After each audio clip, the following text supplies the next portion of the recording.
मान भाव की। तो बाबा कहता है ऐसे ही जिम्मेवारी के ताजधारी होने के कारण हर कार्य में जिम्मेवारी भी पूरी निभानी है। जो बाबा सिखाता है कि हमें छूटना नहीं है ऐसे कहीं भी। तो बाबा कहता है ऐसे ही जिम्मेवारी के ताजदारी होने के कारण हर कार्य में जिम्मेवारी भी पूरी निभानी है, क्योंकि हम ब्राह्मण बने, भगवान ने हमें क्यों चुना?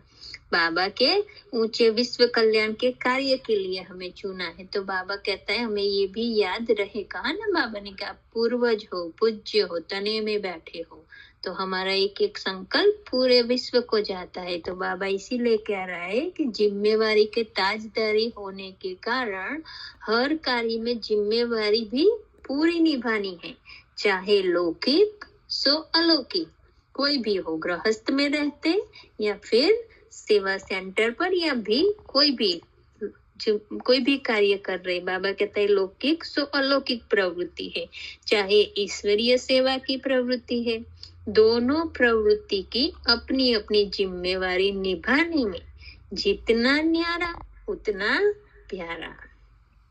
अभी बाबा कह रहे हैं घर में भी रहे तो ये मेरा है वो भाव ना हो कि मेरा बच्चा है या मेरा है या मेरा घर इसलिए कर रहे, और फिर सेंटर पर जाए तो ये बाबा का है, तो थोड़ा ऐसा वैसा ऐसा भेदभाव ना हो। बाबा कहता है उसको कहता है न्यारा और प्यारा, यह बैलेंस हो। हर जिम्मेवारी को निभाना यह भी आवश्यक है, लेकिन जितनी बड़ी जिम्मेवारी उतना ही डबल लाइट। बाबा कहता है कोई भी कार्य करे हम, लेकिन हमें वो बोझ ना हो, अंदर माइंड में कंफ्यूजन ना हो, क्या करूँ, ये करूँ तो अच्छा या ये करूँ तो अच्छा, ये अच्छा होगा व वो नहीं होगा। वो जो कंफ्यूजन होता है वो है भारीपन, बोझ वाला, उसको डबल लाइट नहीं कहेंगे। तो बाबा क्या कह रहे हैं, हर जिम्मेवारी को निभाना यह भी आवश्यक है, लेकिन जितनी बड़ी जिम्मेवारी उतना ही डबल लाइट। जिम्मेवारी निभाते हुए जिम्मेवारी के बोझ से न्यारे हो, क्योंकि जब बोझ आता है ना तो समझ लेना कि ये देहबान है, हमारा है, मैं कर रही हूँ, वो अभिमान आ रहा है, इसीलिए ये कंफ्यूजन होता। अगर बाबा का है, दिल से अंदर अंदर समझा है अच्छी तरह, तो कंफ्यूजन नहीं होता, बुद्धि क्लियर होती है। तो इसको कहते हैं बाप का प्यारा। बाबा कहता है अगर न्यारे रहेंगे तो ही बाप के प्यारे रहेंगे। घबरावेंगे नहीं, क्या करूं, बहुत जिम्मेवारी है, यह करूं व नहीं, क्या करूं, यह भी करूं वह भी करूं, बड़ा मुश्किल है, यह महसूसता अर्थात बोझ। बोझ है। बाबा कहता है हमें सिखा रहा है भगवान के हम बोझ में जी रहे हैं या निश्चिंतता निर्भयता से जी रहे हैं। तो बाबा कहता है वो हमें बार बार आता भी है, तो हमें बता देना है उसको सच्चे दिल से क्लियर, क्योंकि सच्ची दिल उसको बहुत पसंद है। तो सच्चे दिल पे कहता है ना साहेब राजी, तो कंफ्यूजन आया तुरंत बाबा को बोझ दे देना। तो बाबा कह रहा है तो डबल लाइट तो हुए नहीं, डबल लाइट अर्थात न्यारा। कोई भी जिम्मेवारी के कर्म के हलचल का बोझ नहीं, कुछ भी करे अंदर माइंड एकदम मन खुश हो, शांत हो, बोझ आया तुरंत बाबा को दे दिया उसी समय। तो बाबा कहता है इसको कहा जाता है न्यारा और प्यारे का बैलेंस रखने वाले। अभी बाबा दूसरी बात बता रहे हैं। तो बाबा कह रहे हैं पुरुषार्थ में चलते चलते पुरुषार्थ से जो प्राप्ति होती है उसका अनुभव करते करते बहुत प्राप्ति के नशे और खुशी में आ जाते। बस हमने पा लिया, अनुभव कर लिया, महावीर महारथी बन गए, ज्ञानी बन गए, योगी भी बन गए, सेवाधारी भी बन गए। यह प्राप्ति बहुत अच्छी है, लेकिन इस प्राप्ति के नशे में अलबेलापन भी आ जाता है। अभी ये डीप और गहरी चेकिंग बाबा कहता है। अगर हमें बहुत मदद भी मिल रही है बाबा की, बहुत अच्छा हो रहा है, तो बाबा कहते हैं उसी से लेकर हमें बैठ नहीं जाना है, क्योंकि उसमें भी अलबेलापन माया वहां भी आ जाती है। तो इसका कारण क्या? बाबा कहता है इसका कारण क्या?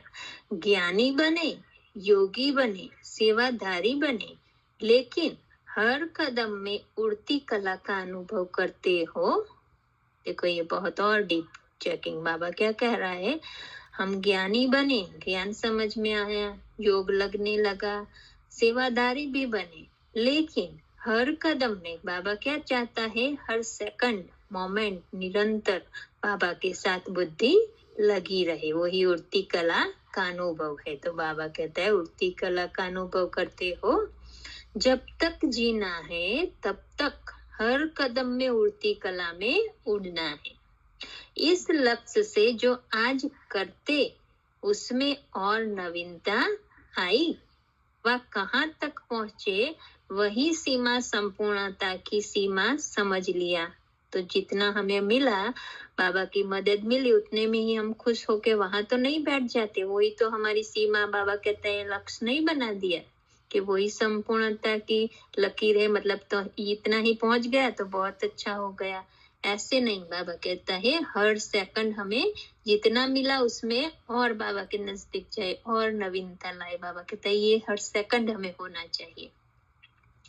तो बाबा कहता है पुरुषार्थ में प्राप्ति का नशा और खुशी भी आवश्यक है। पुरुषार्थ हम कर रहे हैं तो उसके रिजल्ट में प्राप्ति हमें होती है, तो बाबा कहता है उसका नशा और खुशी भी आवश्यक है, लेकिन हर कदम में उन्नति व उड़ती कला का अनुभव भी आवश्यक है। तो बाबा कह रहा है जितना मिला उतने में संतुष्ट नहीं हो जाना, पुरुषार्थ में बाबा के जो उन्नति बाबा कराए उसमें और में सब में संतुष्ट रहना, लेकिन पुरुषार्थ में बाबा कहते हैं हर समय हमें और आगे बढ़ना है। तो बाबा कह रहे हैं हर कदम में उन्नति व उड़ती कला का अनुभव भी आवश्यक है। अगर यह बैलेंस नहीं रहता तो अलबेलापन ब्लेसिंग प्राप्त करा नहीं सकता। हमें ये वो उमंग गुस्सा नहीं रहता कि हम जितने में बढ़े उतने में खुश हो जाएंगे। बाबा कहते ये नहीं, उसमें भी अलबेलापन आ जाता है, इसीलिए फिर हम आगे नहीं बढ़ सकते, बैलेंस नहीं रहता। तो बाबा कहता है हर सेकंड हमें उड़ती कला का अनुभव करना है। तो बाबा कहता है अगर यह बैलेंस नहीं रहता तो अलबेलापन ब्लेसिंग प्राप्त नहीं करा सकता। इसलिए पुरुषार्थी जीवन में जितना पाया उसका नशा भी हो और हर कदम में उन्नति का भी अनुभव हो, इसको कहा जाता है बैलेंस। बाबा कहते हैं बाबा मिला, जो भी मिला उसका नशा भी हो, प्राप्ति भी हो कि भगवान द्वारा हमें इतनी प्राप्ति हुई, लेकिन बाबा कहता है उसके साथ साथ हर कदम माना हर संकल्प में उन्नति का अनुभव हो, इसको कहा जाता है बैलेंस। यह बैलेंस सदा रहे ऐसे नहीं समझना।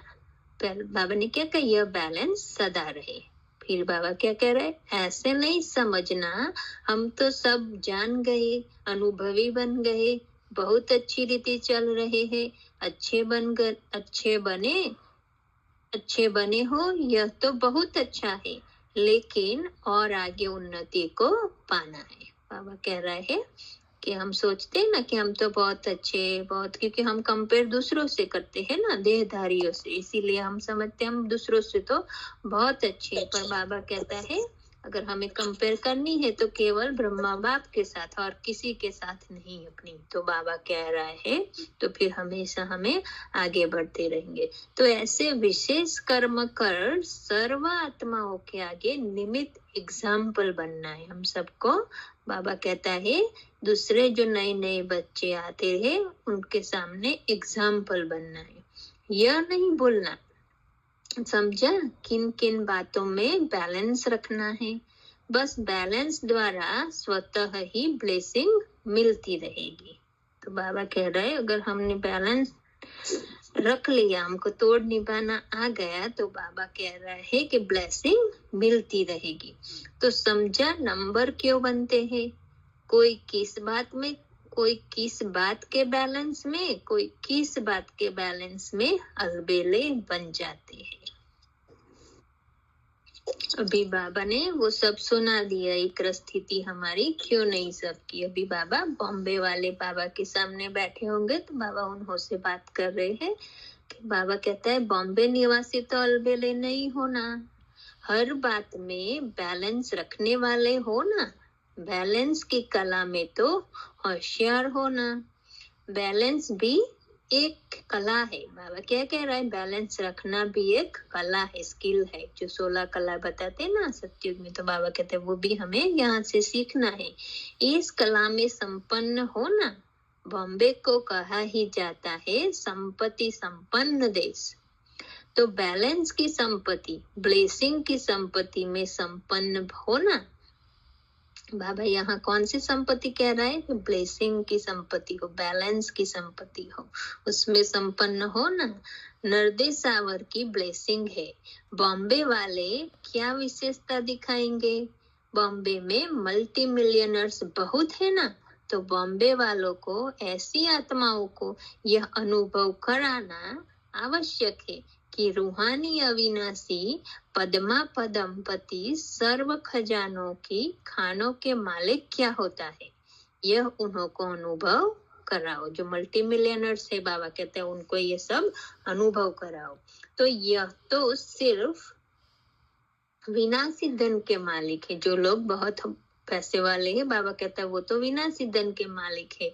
ऐसे लोगों को इस अविनाशी खजाने का महत्व सुनाकर अविनाशी संपत्ति संपन्न बनाओ। बाबा कहता है ना माइक लाओ, तो वो महसूस करे कि यह खजाना अविनाशी श्रेष्ठ खजाना है। ऐसी सेवा कर रहे हो ना, संपत्ति वालों की नजर में यह अविनाशी संपत्तिवान आत्माएं श्रेष्ठ है, ऐसा अनुभव करे। बाबा कहते हैं भले उनको पैसे का नशा है, संपत्ति का, लेकिन वो भी अनुभव करे कि हम जो बाबा के अविनाशी संपत्तिवान बच्चे हैं वो बहुत श्रेष्ठ है, आत्माएं ऊंची आत्माएं है, वो ये अनुभव करे। समझा? ऐसे नहीं सोचना इन्हों का पार्ट तो है ही नहीं। बाबा बच्चों को बताए, बाबा बच्चे सोच लेते ना कि भाई तो बहुत पैसे वाले है तो आएंगे ही नहीं ज्ञान में, क्योंकि तो यहाँ ही स्वर्ग समझते हैं। तो बाबा हमारे थॉट कह रहे हैं कि आपको ऐसा नहीं समझना है। तो बाबा कहता है ऐसे नहीं सोचना कि उन्हों का पार्ट तो है ही नहीं, माना ज्ञान में है ही नहीं। अंत में इन्हों के भी जागने का पार्ट है। ये हमारी भाषा बाबा कह रहे हैं कि इन्हों का अंत में जागने का पार्ट है। संबंध में नहीं आएंगे लेकिन संपर्क में आएंगे। इसलिए ऐसी आत्माओं को भी जगाने का समय बहुत गया, तो जगाओ, खूब अच्छी तरह से जगाओ, क्योंकि संपत्ति के नशे की नींद में सोए हुए हैं। नशे वालों को बार बार जगाना पड़ता है, एक बार ऐसे नहीं जागते। बाबा कहता है वो आत्माओं को, संपत्ति वालों को बार बार जगाना पड़ता है, एक बार में नहीं जागते हैं। तो ऐसे नशे में सोने वाली आत्माओं को अविनाशी संपत्ति के अनुभव से परिचित कराओ। समझा? बॉम्बे वाले तो माया जीत हो ना, माया को समुद्र में डाल दिया ना। तले में डाला है या ऊपर ऊपर से? हमें बाबा पूछ रहा है कि माया को हमने अच्छी तरह निकाला है या फिर ऊपर ऊपर से। अगर ऊपर ऊपर कोई चीज होती है तो फिर लहरों से किनारे आ जाते हैं। जब समुद्र में कुछ डालते हैं तो बाबा कहते हैं ऊपर ऊपर होगी तो फिर भी किनारे आ जाएगी लहरों के साथ पानी के, पर बीच अंदर तले में डाला होगा तो बाहर नहीं निकलेगी। तो बाबा ये कह रहा है कि तले में डाल दिया हो तो स्वाहा, तो माया फिर किनारे तो नहीं आ जाती है ना। बॉम्बे निवासियों को हर बात में एग्जाम्पल बनना है, हर विशेषता में एग्जाम्पल, उदाहरण मूर्त बनना है। जैसे बॉम्बे की सुंदरता देखने के लिए सभी दूर दूर से आते हैं ना, ऐसे दूर दूर से देखने आएंगे। हर गुण के प्रैक्टिकल स्वरूप एग्जाम्पल बनो। बाबा बॉम्बे निवासियों कह रहा है कि हर गुण के प्रैक्टिकल स्वरूप एग्जाम्पल बनो। ये हमें भी, जैसे बाबा कह रहा है, हमें भी ये लेना है, ऐसे कोई स्पेसिफिक नहीं समझना। सरलता जीवन में देखनी हो तो इस सेंटर में जाकर इस परिवार को देखो। सहनशीलता देखनी हो तो इस सेंटर पर इस परिवार में जाकर देखो। बैलेंस देखना हो तो इन विशेष आत्माओं में देखो। ऐसी कमाल करने वाले हो ना। बाबा बच्चों को आगे बढ़ा रहे, पूछ रहे बॉम्बे वाले बच्चों को, कैसे कमाल करने वाले हो ना। बॉम्बे वालों को डबल रिटर्न करना है। एक जगतम्बा माँ की पालना का, दूसरा ब्रह्मा बाप की विशेष पालना का। क्योंकि जो बॉम्बे जो सेंटर खुला शुरू में, जगतम्बा माँ भी वहां रहे, जो गामदेवी सेंटर है, ब्रह्मा बाबा भी वहां रहे थे, फिर दादिया।